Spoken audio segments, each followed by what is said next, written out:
The idea of the documentary came about when Ingrid showed me the archive room upstairs here at Square One, and there was a lot of cool things in there like vinyls, cassette tapes, old photos, and reel-to-reel video. And in my head I was like, wouldn't it be cool to show this in one video? And at that time we were actually planning for the 75th anniversary. And so that day after she showed me the room, I came back into my office and thought to myself again, why don't we do a documentary commemorating 75 years of what this ministry has done? When we decided to make a documentary, I was really excited about it, and I just thought, like, ooh, pick me to be part of that team.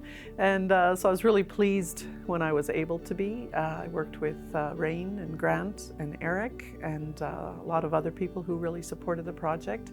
And it's just a real privilege to be able to dig into our history and make this film. I've only worked here for over 2 years, and this project was definitely something I never expected to bring to the table or work on. It was cool getting to hear a lot of stories from people that have worked here, people that have volunteered here, and really get to hear how this ministry has impacted them. It was hard to pick who we would interview, and we would have loved to have interviewed a whole lot more people, but each person that we went to interview, it was just such a treat. It was a real delight to hear their stories, to hear their passion for the Lord, to hear of their commitment to ministry, you know, to hear why they did it. There was laughter and tears in some cases, and great stories. It was just, it was definitely a highlight of the process.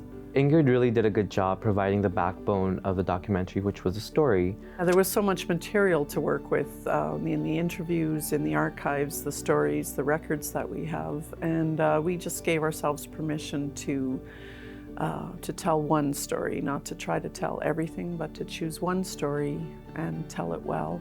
I hope that people, as they watch the film, they'll really see the adventure that God has called us to, that living a life of ministry is full of purpose and adventure, and that it's really what God has called us to. We can all be part of building the kingdom of God, of sharing the gospel message, and I hope that's the story that really comes out of this documentary as people watch.